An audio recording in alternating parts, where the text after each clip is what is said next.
Speaking of houses, uh, you guys have some wrecked houses in this village. We do. Because Brick Road saw fit to throw fire cultists at us repeatedly. And they And a let Destil choose phoenix. which one first. Next time I run And a Phoenix. campaign, I'm going to make sure that nothing bad or hostile happens ever, so McDohl will finally have fun. I didn't say I wasn't having fun, Brick Road.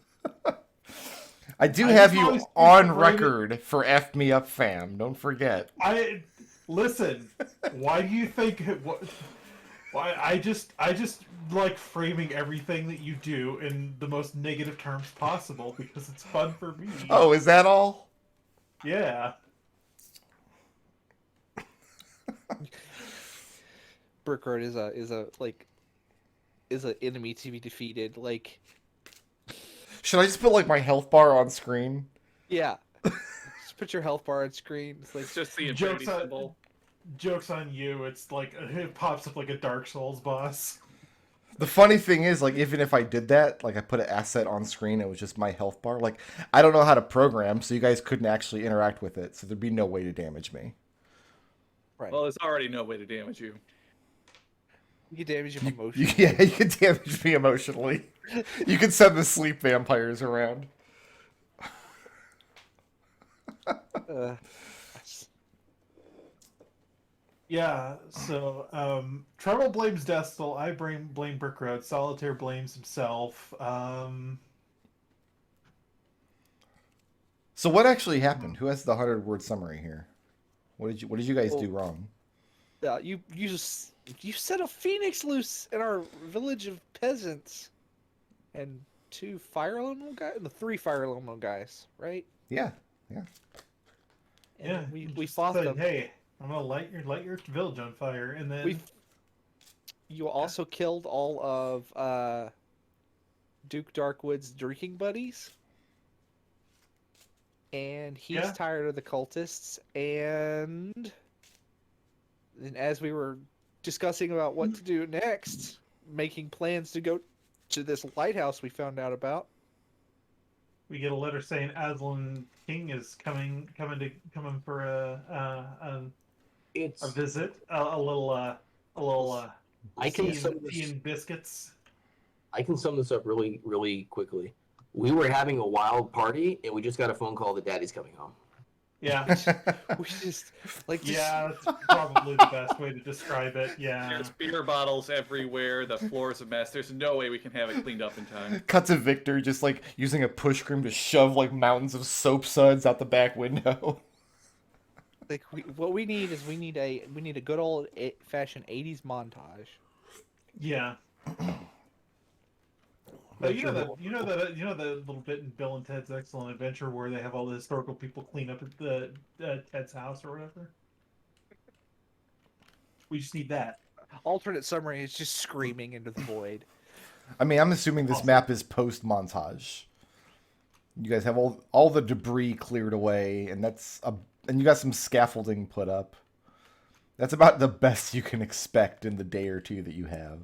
We'll say that doing getting rid of this right here, like this gate and all that is if you don't think about it, if you think about it, it's like impossible. If you remember, Destil has 8,000 stone shapes a day, Mm-hmm.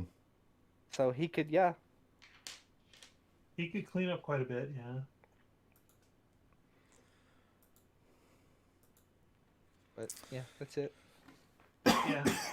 Life just seems pretty butts right now. The morning of the day that Aslan is set to appear. Let's go ahead and get a bevy of morning actions for that day. What are you doing in preparation of his imminent arrival? Starting with Jeannie. I don't think there's anything Genie can do. Imagine all the stuff is cleaned up and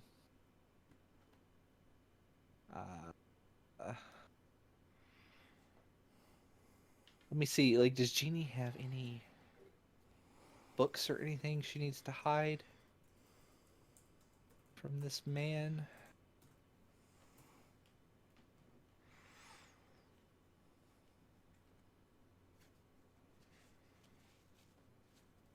You had one really expensive book, but you gave it away to a guy whose butt you explored. Yeah. That's a fantastic sentence. It made me smile. Does anybody else have any morning actions to prepare for before the arrival? Do the townspeople know to be on their best behavior? I mean, the problem with that is People tell people what's happening. it's a village of townspeople, not a fourth grade classroom. Well, if we told the town who's coming to dinner, I mean, the rumors abound. What you've actually specifically told them is up to you guys. it seems like an EV job. Yeah. I guess that Jeannie's gonna get her crew for my morning action. Jeannie's gonna get her crew. She got to do the roads and stuff, and I guess her apprentice too. And we're just gonna go clear an area outside of town for.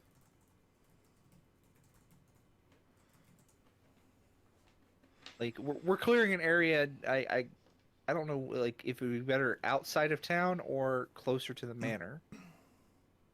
To what end? What are you clearing this area for? You said we got to clear an area for his carriage house, right? That's what we got to told. That's what we were told to do. To receive his carriage house. His carriage houses are huge, aren't they? It's basically a room on wheels. Yeah, I don't know if that's going to require us to actually clear a space for it. I assume there's room for something like that.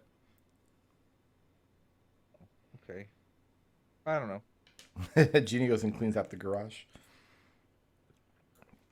Okay, so Evie is just frantic. She is putting together a tribute to give to Aslan some of the silverwood trees, some ingots of copper and tin. Do we have any of the wine from Alehurst? Has that come in yet?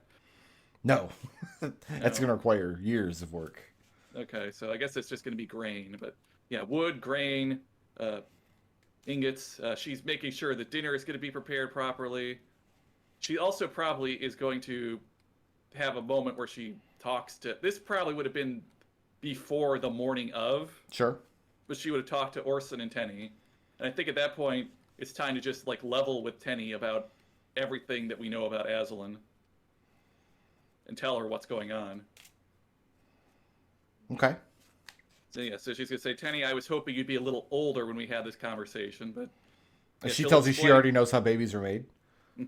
No. This is worse.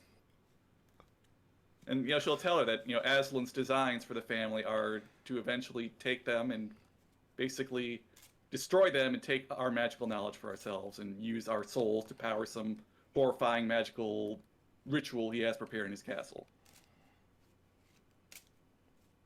And what I'm going to tell the two of them is, I would like the two of them to go to Alehurst with Lugrin until this is all over, and if they don't hear from us, then their mission is to get out of Darkon and survive. They are the designated survivors. You're sending Orson away? To protect the other members of the family. Don't you have knights for that? I mean, he could take knights with him. Why does he need to go? Can't you just send the knights? He's someone who I trust to protect the family. So you don't trust your knights. So what does everybody else think about Evie sending Orson and Tenny away? This is what Victor is saying. Mm-hmm. I mean, I think sending Tenny away is reasonable, but I think Yeah, I don't see a reason for Orson to leave. I mean, Agreed. we can send yeah, we can send really because we need her to go to a place like in case. If we all get killed, she needs to survive. Yeah. So the morning, or maybe the night before, you have Tenny leave for What does Alehurst? Tenny want to do? Victor asked what Tenny wants to do. This isn't a situation where she gets to pick what she wants to do. You do realize It kind of is. that she'll probably just go off the road and then like hang around, like. I mean, the chances of her actually going to Aelhurst if you send her away are fairly low. Yes. Yeah, Like she's not going to go to Aelhurst. Like, have you not been paying attention? you need to stop treating Tinny like she's a little girl. She's not anymore. This is But not she's- me treating like she's a little girl. Like, This she's- is what we did when Brennanine fell. We had to make sure that the bloodline survived. That's just one of my responsibilities. Lugren's in Aelhurst. It's fine. Let Tinny make her own decision. Lugren's never going to like Lugren. That was a fun sentence. Yeah. A sentence that never actually Well, made like, it. that was me. Like okay, I need to say something nice. Shit. It's fine. Lugren's not a real person. You can't hurt his feelings. He's a fictional character. Okay. Evie orders a couple of her knights to take Tenny to Aelhurst. Okay. And there's no further negotiation. Is there no further negotiation? I mean, Jeannie would push forward. Like, if Tinny has things that she wants for this, then like Jeannie would push for them. So Tenny Cool. tells you that she has no use for your knights, and she also doesn't fear this Aslan Rex, whoever he is. But she He has was in no the castle problem. with us. Victor Right, but Braun- she doesn't seem to place a lot of stock in what she's being told about. He's trying to drink our souls and steal our magic and all that. Like, she doesn't appreciate the potency of all that discussion. Victor will explain to her about the ancient dead and then suggest she go ask her teacher what's known about them. Well, she can't No. do that while leaving the village because her mentor lives in the village. No, I really think that she shouldn't be talking to other people about this. Right. Like to be honest, like this is kind of sort of in line with what like Jeannie was going to suggest. She was going to discuss it with everybody. She wasn't going to just categorically say get out of the village, but she was going to tell Evie she's going to talk to Edmont and see if we could get an escort to take Tinny and Evelyn out of the village during this mess, because this is kind of a DEFCON 1, like, possibly a walking nuclear device is walking into her city. You mean Elena? Yeah, Elena. What did I say? Evelyn? Oh. Which is your Yeah. sister. Yeah. I mean, Elena is Edmont's responsibility. I'm not going to make decisions about her, but I can make decisions about Tenny. I mean, Tenny agrees to clear the village. Yeah, I guess I'm going to have to be satisfied with that. Like, until this blows over, I would want you to keep a low profile and stay out of the village. And if anything goes wrong here, make your way to Aelhurst to go with Lugren and try to get out of Darkon. And so the night before, she slips out of the village, as she has done many times before, out into the wilderness. Whether she's gone to Aelhurst or not, you have no way of verifying the next morning. Yeah, guess I just Which- have to trust her at this point. She doesn't come down to breakfast. At this point, I wouldn't have had. I mean, I don't. This is really bad because we literally just had a situation where the house was on fire and his daughter was inside it. Yeah, that's why I was gonna like my suggestion was to ask Tinny to take Elena to Elhurst and watch her. I mean, That taking way- a baby out into the wilderness is not as good an idea. She's a toddler. She's 2 years old. It's not much better. Yeah, significantly, but also, like, is that more or less dangerous than being in the city with Aslan Rex? I don't know that Aslan Rex cares about her. He's not going to single her out and destroy her. She's an infant who is not related to the Veritas by blood. I'm pretty sure, and this is actually Jeannie says like that when Aslan Rex is done with places, he just destroys the whole thing so that he has land to give out.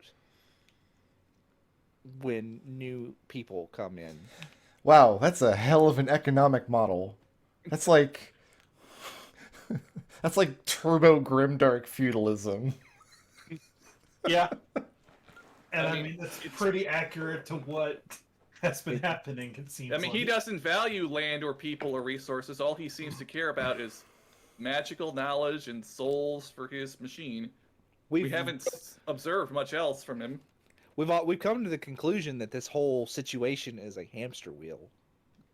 Like we're in a hamster wheel building up speed for Aslan Rex, and like eventually he's going to take the hamster wheel, dump us out into his little hamster grinding machine, and then set the wheel back up for the next hamster.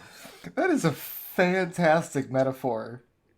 That is such a perfectly accurate description of what's The- happening in Ravenloft. The eternal hamster wheel of Ravenloft. So, yeah, no, I don't think that sending my daughter away will make much difference in the grand scheme of things. It would just mean that I'm away from her and unable to protect her. Okay, so you're So- keeping her in the village.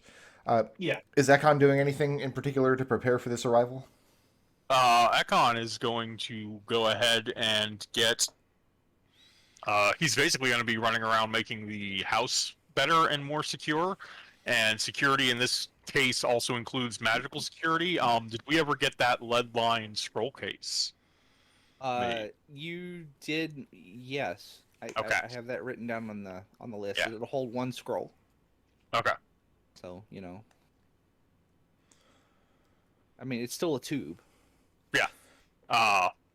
So yeah, he's basically, let's see here, the mirror. Ekon is making sure that it's fully sealed off. Giggle Dungeon, same. Putting most of his everything other than his staff basically is going in the scroll case. Yeah, I'll put the Ion Stone in there, and the boots I'll wear. So I'll have the staff and I'll have the Ion Stone in the scroll case. That's pretty much it. Okay. Unless he brings up the mirror, Evie doesn't want anyone to mention it to him at all. I think unless he brings up anything, we don't mention anything at all. That's great, but I know how this party is. A lot of them have trouble keeping their mouths shut, so I have to specify things I specifically don't want mentioned. This is where like Jeannie wishes that she had went to college to be an alchemist, so she could like feed something to Victor to like make him lose his voice for the next 3 or 4 days. I could knock him out. Don't want Can me I to knock him talk out? about the basement. Shit, that wouldn't stop him. He can speak to people's minds. Crap. I can knock him unconscious. Want me to do that? I don't know. We have to trust him at some point. Victor, I don't think I've heard if you want to do anything in preparation of the arrival yet. It only works for an hour. Aside from taunting and mocking Jeannie and Evie's suggestions about Victor keeping quiet, I think he's going to generally work on getting things cleaned up and prepared and try to make the town look like a slightly less of a train wreck than it really Oh is. no, the town looks like it was half on fire 2 days ago because it was. Right. Like the town is not in its most presentable state. The Assuming destruction he is knows not that. as widespread as it could have been, considering. I mean, you guys brought that Phoenix down in like 6 rounds, but you've got a whole city block over here, and like your public house is your windmill's in a bad state of repair. Like the repairs are underway, but they're not going to happen in 2 days. Anybody who arrives in Silverbow is going to realize that you're missing gates. Oh, we could just block off parts of the manor and we won't go in there. Okay. Actually, I think what Victor's probably going to do, given all this conversation about Tinny, is he's going to go talk to the woman that was training Tinny and find out kind of what she's been learning. You're going to go to the brothel this morning, then. Yes, Victor's going to go to the brothel. Evie Okay. makes note that that's where Victor is spending his time while the rest of the family's working. So judgmental. Passive No, right? aggressive. You're just jealous you can't work at the brothel. I could. Can. It would be scandalous, but I could do it. Bear with me. Actually, just I'm not even a sure Probably how second. scandalous good. it It would might be be. more enjoyable to be around sometimes. Wow. That was harsh. Passive aggressive. I think it was just regular aggressive. Aggressive, Yes. aggressive. It's Edmont.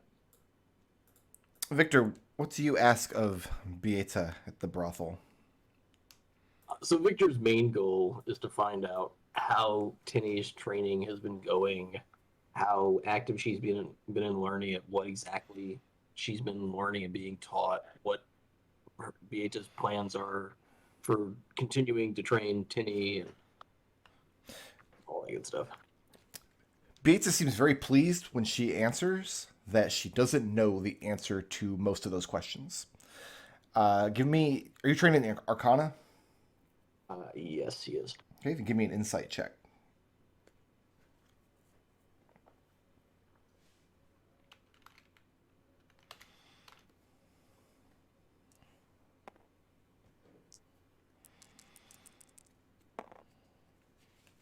That is an insight of 22.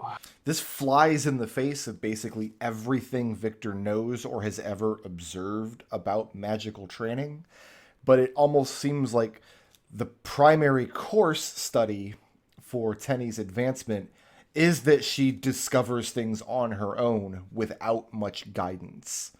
She's been given some very simple training, and it almost sounds like this. I mean, this is clearly why she's spending a lot of time, as much as she can, out in the wilderness.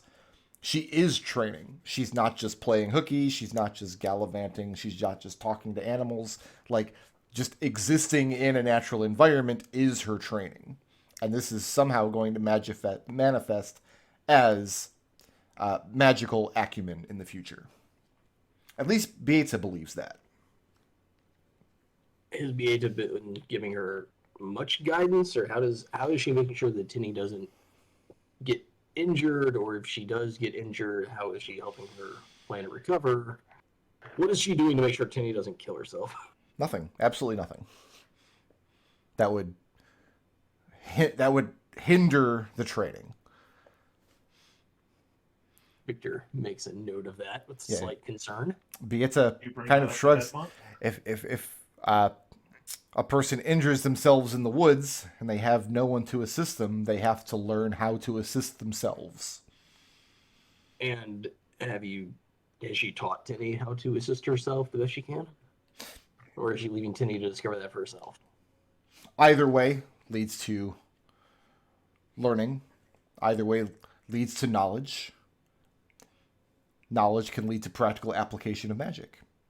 This is very true, but you do need to know the foundations. She I doesn't, want to make sure that Tinny's been taught the foundations. and you can tell there's a fundamental disagreement between what Victor must consider the foundations of magic and what Beata must consider foundational. There's just no common ground to be gained there. You come from a world of artificers and you're talking to a druid. Yeah.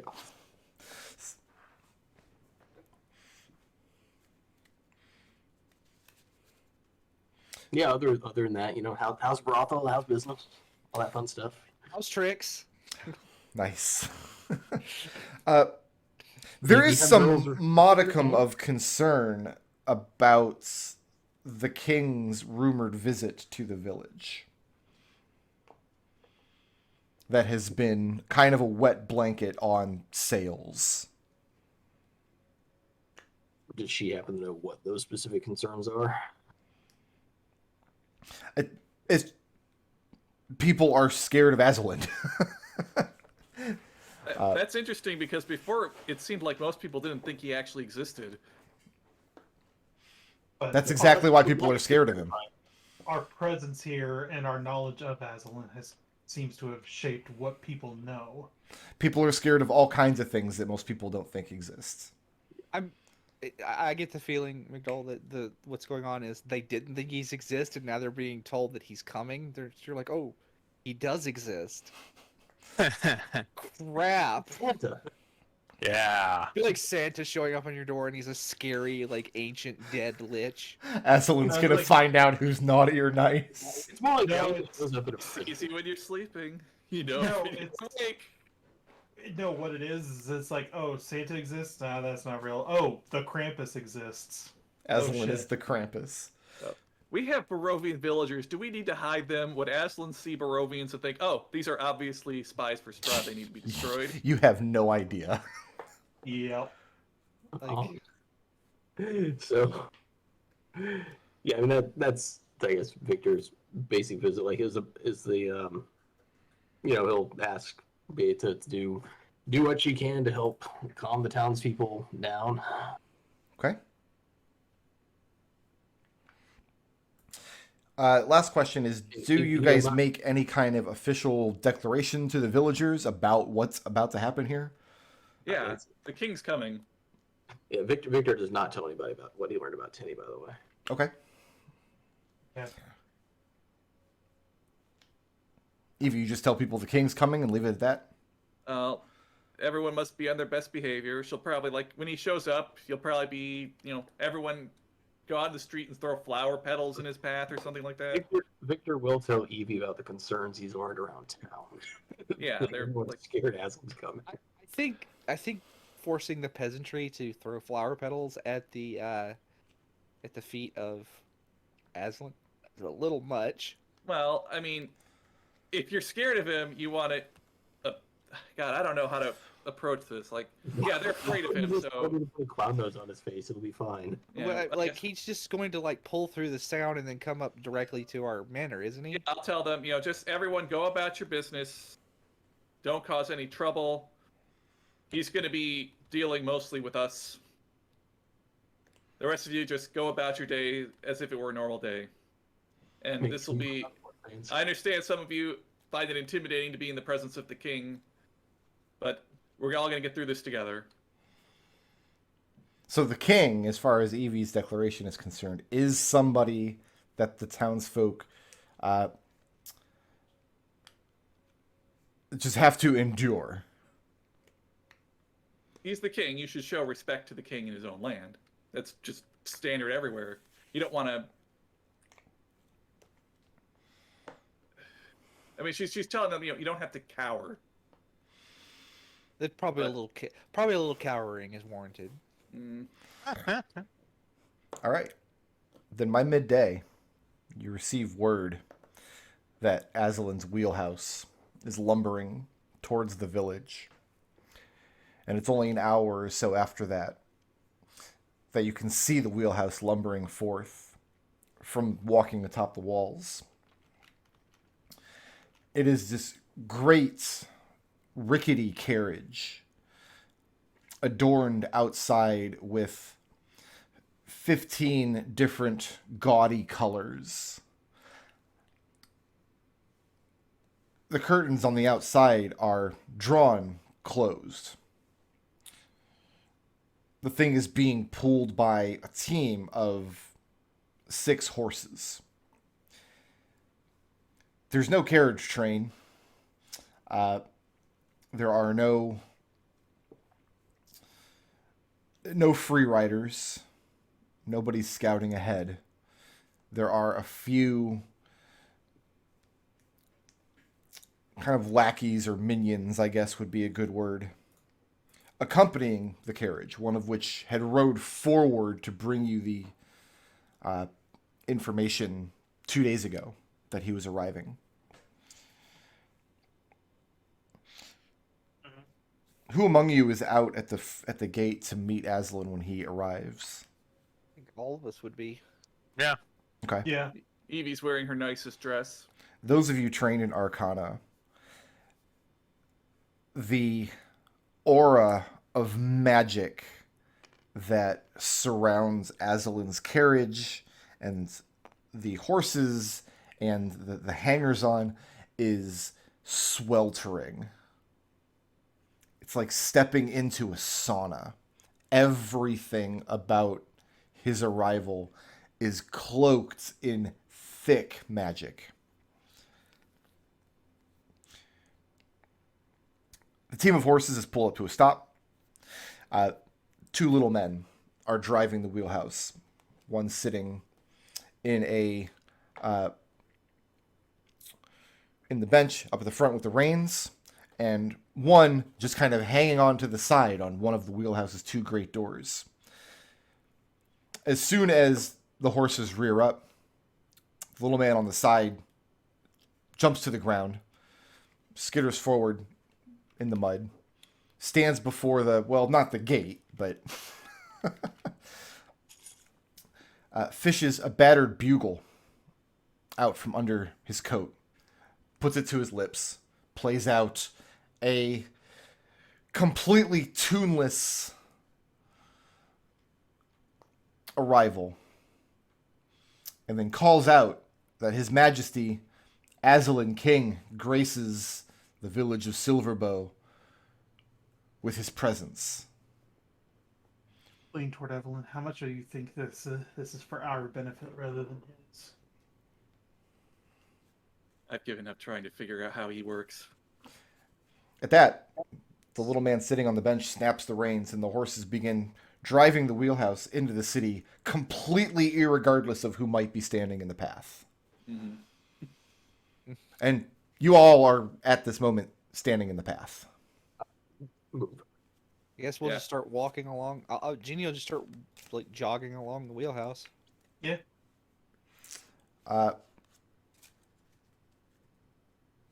Evie, Yes. make an insight check. Sure. Actually, scratch that. Okay, don't make an insight check. Do not make an insight check. Make a dark powers check. Ah! That was a fun noise. I rolled a 1. Nice. A 1? A 1. Evie, Uh-huh. you've spent this whole morning preparing your villagers, telling them what they should expect, how they might think about acting, that you spent years building up this this village from the literal mud. Your entire outlook on life is, I must become a leader others can believe in. As far as you're concerned, all of your efforts for the past 2 years have been spent building this place and making it kind of objectively great. It's a nice place. You take a great amount of pride in this place. Mm-hmm. And it frustrates you when your family either doesn't share that pride or expresses it in a way that you don't think is appropriate. They just want to leave this place. They don't care about any of it. You are subject to Evelyn King. That's not up for discussion. But the first thing this bastard makes you do when he arrives is dive out of the way of his wheelhouse like you're gutter trash. He doesn't introduce himself personally. He doesn't ask for you by name. He just starts driving right through your street like you're not there. Mm-hmm. Roll the 1 on your dark powers check, huh? Yes. I'm not going to like this, am I? We are. Evie, Uh-huh. and only Evie, Uh-huh. as the wheelhouse moves, and you, for a moment, you think there's nothing that will make me move from this spot. I have to stand my ground. If I move here, I'm showing weakness. That's what he wants me to do. It's better to let him ride me over in the street. At the last moment, you catch yourself and you realize, no, that doesn't serve anybody. I can't. So at the last moment, you do step out of the way with as much dignity as you can and press yourself up against this back wall as several of the horses in one of the great lumbering wheels completely demolishes a fence in half of the garden on the other side of the, what do you have, a cobblestone street here? Looks like it. It's probably not nice enough to be like paving stones. As the wheelhouse moves forward, you and only you see, swarming around the wheels of the house as it moves, this great, cold, billowing mist issuing forth from inside, seeping through the cracks in the doors, seeping between the curtains pulled on the windows, pulling up around the hooves of horses. Wherever this wheelhouse travel, you see the mists billowing around it. Tries to compose herself. The wheelhouse pulls up to the center of town. up in front of the cathedral, and a great crowd of people has parted way. At that, the horses pull up again. The little man with the bugle hops off, draws open the curtains, and announces in the biggest voice that he could muster,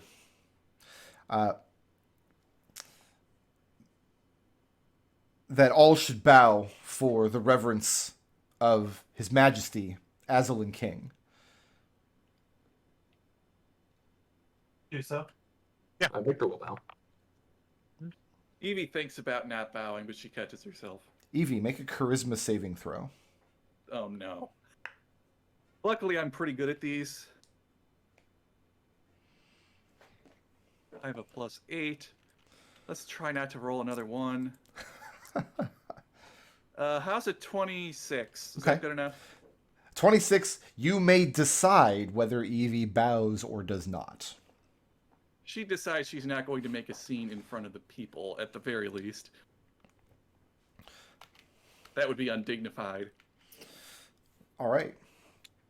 So she'll bow. Aslan steps forth from the wheelhouse, and in the sunlight, he is beautiful. An immaculate specimen of a human man. He is adorned with regal and very colorful clothing, which clashes with the gaudiness of his wheelhouse.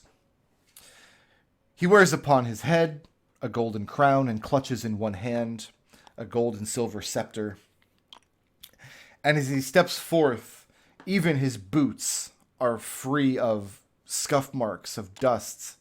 And when he places his boots down on the dingy cobbles, the cobbles remain dingy, but his boots do not. The six of you have to jog along the wheelhouse, kind of ignobly. Aslan looks over the whole group of assembled people, including your party. He says, "We will speak now to the lords and ladies of House Veritas." And the way he's looking over the assemblage gives all of you the impression that he doesn't know which of these six people are the lords and ladies of House Veritas. Yeah, that tracks. Yeah. That absolutely tracks. Well, Evie will steps forward. Evie will Ekon step steps forward. forward. So who steps forward? Evie and Ekon? I mean, all of us, All six? right? Yeah. All Okay. six of us, yeah. I mean, we're the nicest dressed people. Well, no, Aslan's the nicest dressed. Well, Wait, are after there him. 6 of us? Where did Orson end up? Orson's still with us. Okay. He Yeah. didn't leave. Is he the nicest dressed? I get the impression, like Jeannie gets the impression that it's like he's just like his clothes are an illusion. Like with the whole like dirt thing, you know. The Emperor has no real clothes. Yeah. Don't mention it out loud. Like you look through with your goggles and it's just like a naked, decaying half skeleton lich.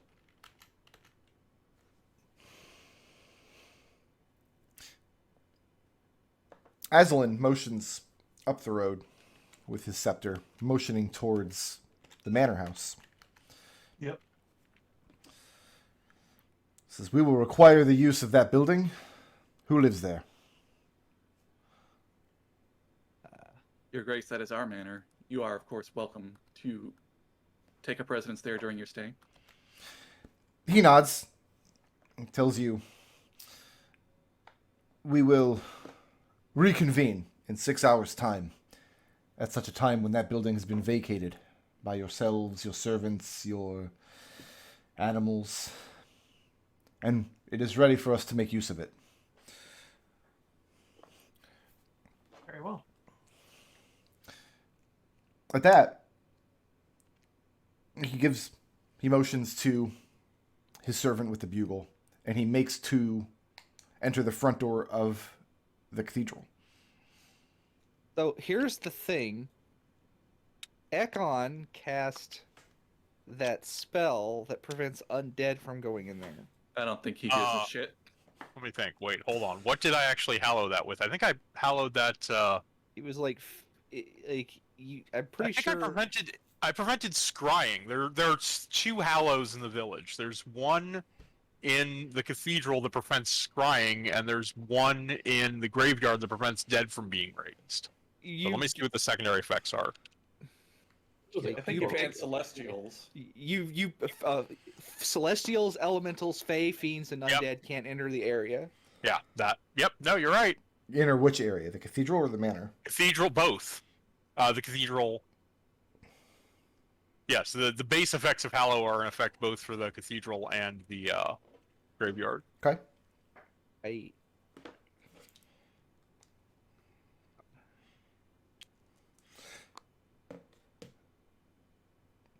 And also, all of the party members know about these Hallow effects? Yeah. Okay. Then the doors of the cathedral are thrown open. And you notice Aslan pause for a moment before entering. He doesn't make a big show out of it. He doesn't throw a fit. And he certainly doesn't explain himself. But he does begin casting a spell.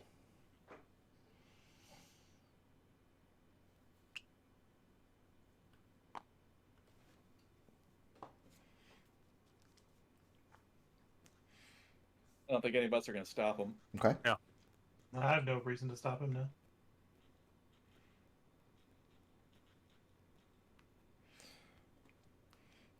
I'm going to double check Hallow real quick. Yeah, okay. I read this a couple weeks ago. I just wanted to make sure I still had it right. Because I thought you had only hallowed the graveyard? Well, and the cathedral after you guys fought the demon in there. Yeah, we did. It was after.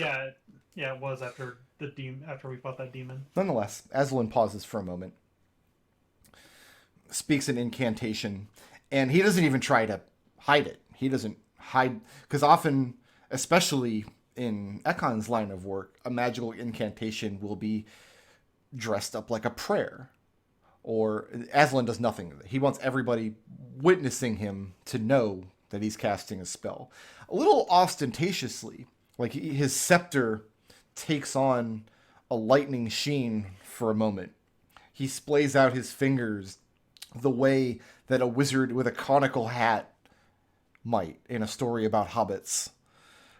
Listen, you don't go to 8 years of wizarding school not to be extra about it. Correct. And after the incantation, Ekon, you would, casting the spell, would be very aware that he's just dispelled the hallow on the place. Right. And then he strides into the cathedral.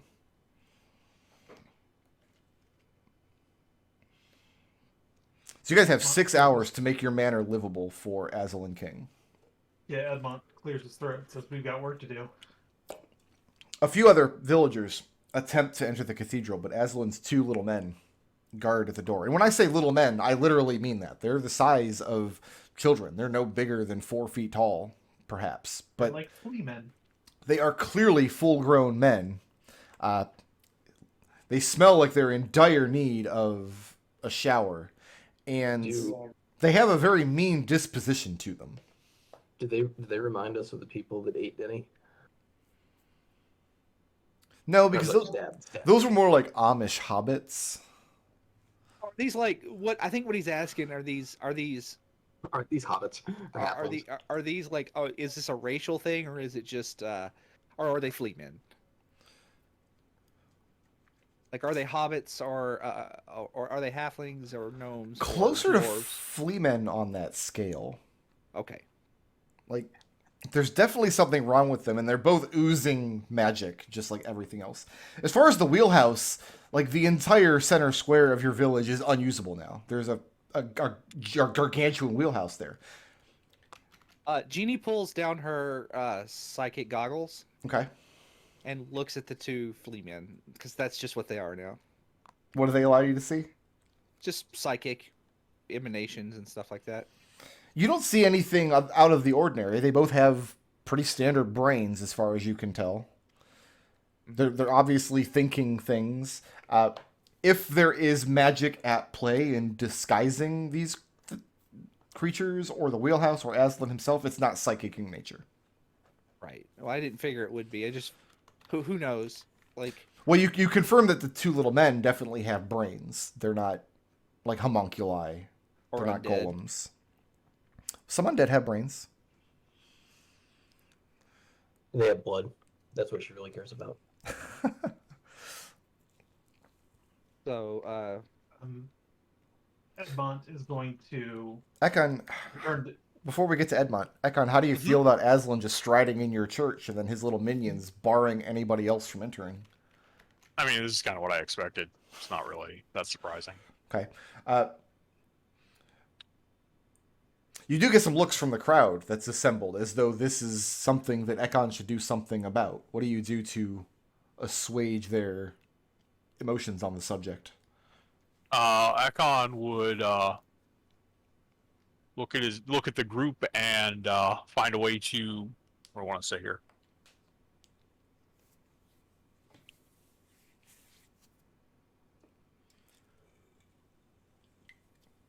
He would find a way to lead the people who are around here in prayer, basically off somewhere else. so Okay. after Like he would Edmont, have an impromptu. like a prayer circle. Yeah, That does seem to put some of the people at ease, but certainly not a majority of them.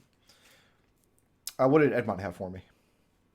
Edmont is going to return to the manor and make preparations to move everybody in their personal effects. And obviously not all the furniture or everything out, but he's going to start with preparations for that. And then he's going to...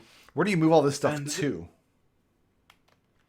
Yeah, I was getting to that. I was gonna send the servants to seek out volunteers among the townspeople to put us up. Like, I have a suggestion on that, McDohl. Okay. Why don't we hire rooms in the brothel? That's That's where like- Victor's gonna go. Like, it's nice, it's whatever, and then there's I they're- mean, I'm sure we could compensate them for the lost. Yeah, fishing, for sure. and like they we know they'll take coin. Jeannie is still Yeah. staying in her workhouse. Like, that's No, not- no, you're not. You are not staying in. You're not staying in the house. Where's Jeannie's workhouse? here. Okay. It's separate from the main house because explosions. So, Is anybody Yeah. trying to... nobody's trying to stop this from happening. Stop Aslan from taking over the manor for his stay, correct? Everybody's on that same page? Yeah, I don't think anyone. We don't really have any means to stop him. so I have a Jeannie. very yeah. Go ahead. get every magical thing you can and put it in a lead-lined room. We have one of those, right? I mean, everything I have that's magical is in my bag of holding. Okay. Like Jeannie, yeah. It's Victor, just it's in the bag. So you're making an attempt to scrub the manor of magic items. I mean, I've already sort of done that this morning, but Okay. yeah. The only so we can't get rid of all the magic items, or that's going to be incredibly suspicious. I mean, the two major